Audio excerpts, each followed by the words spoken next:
November 2006. A woman walks into a sheriff's office in Florida. She's crying, frantic. She says her friend is missing. His name is Abraham Shakespeare. He won $30 million in the lottery 3 years ago. Nobody's seen him in months. His phone goes straight to voicemail. His house is empty. The sheriff starts investigating. 2 years later, they find Abraham's body, buried under 9 feet of concrete in a backyard, wrapped in plastic, shot twice. The person who killed him, the woman he trusted most, the one who said she'd help him manage his money. She'd been spending his millions while his body decomposed in her yard. This is the story of Abraham Shakespeare, the man who won $30 million and lost everything. Abraham Shakespeare was born into poverty in Florida. He didn't finish high school. He worked manual labor jobs, truck driver, construction, whatever paid the bills. In 2006, Abraham is 42 years old, barely scraping by. On November 15th, 2006, he buys a lottery ticket at a gas station. The jackpot, $30 million. Abraham wins. At first, he can't believe it. Then the money hits his account. After taxes, $17 million. Abraham Shakespeare, a man who grew up with nothing, is suddenly one of the richest people in his town. And that's when everything goes wrong. Because Abraham didn't just win money. He won attention, jealousy, greed, and it would get him killed. The moment Abraham's win goes public, his life changes. Family members he hasn't spoken to in years suddenly show up. "Hey cousin, remember me?"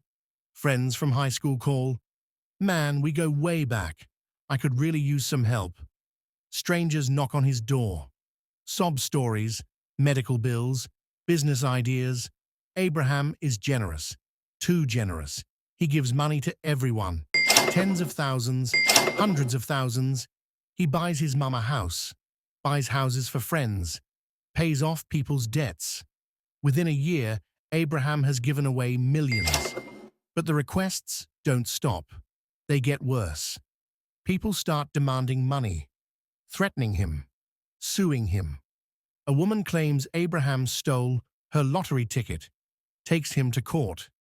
The case is thrown out, but it costs Abraham thousands in legal fees. Abraham realizes winning the lottery didn't make his life better. It made it hell. He tells a friend, "I thought winning the lottery would make me happy. I was better off broke." But there's one person Abraham thinks he can trust. Her name is Dorice Dee Dee Moore. Abraham is drowning in requests for money, lawsuits, fake friends, stress. Then he meets Dee Dee Moore. Dee Dee is 37, charming, well-dressed. She tells Abraham she's a successful businesswoman. She runs a medical billing company. She tells Abraham, "I can help you, manage your money, protect you from all these people trying to take advantage." Abraham is desperate. He trusts her. Big mistake. Dee Dee convinces Abraham to make her his financial advisor. She gets access to his bank accounts, his assets, everything. At first, she seems helpful. She pays his bills, handles his business.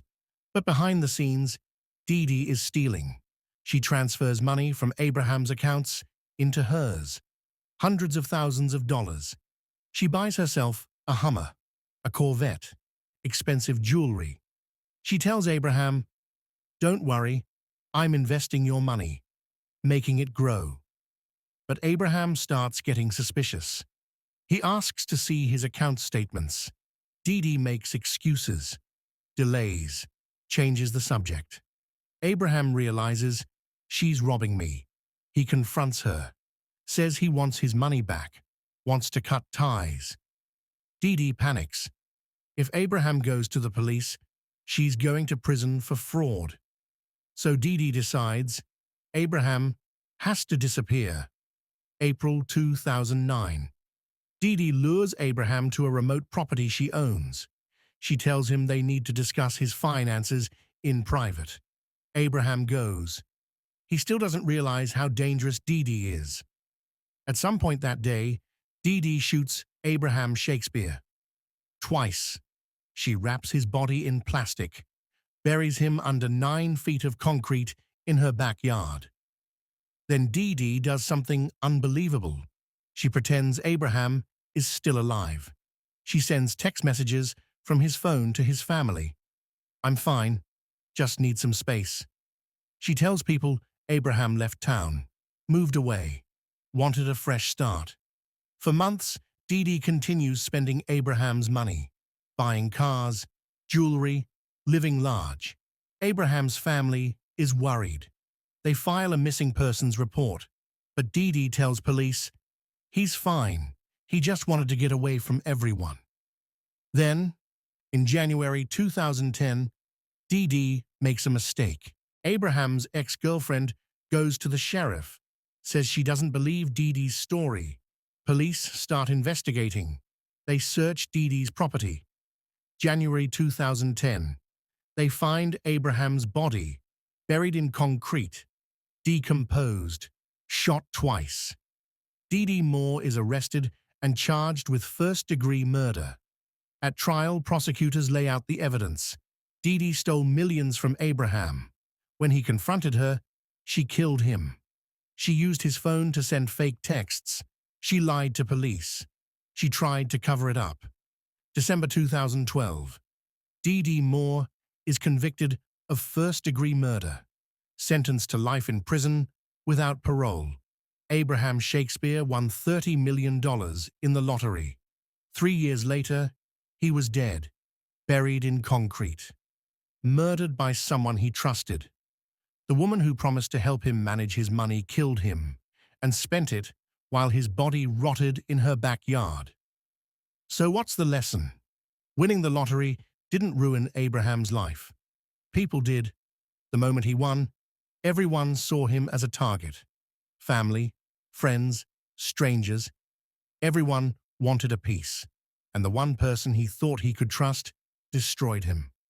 Abraham told a friend before he died, "Winning the lottery was the worst thing that ever happened to me." He was right. Dee Dee Moore is serving life in prison. Abraham Shakespeare is dead.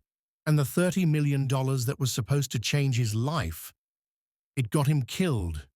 That's the dark side of the American dream. Sometimes, getting everything you want is the worst thing that can happen. If you want more stories about people who got what they wanted and lost everything, like subscribe and share. See you next time.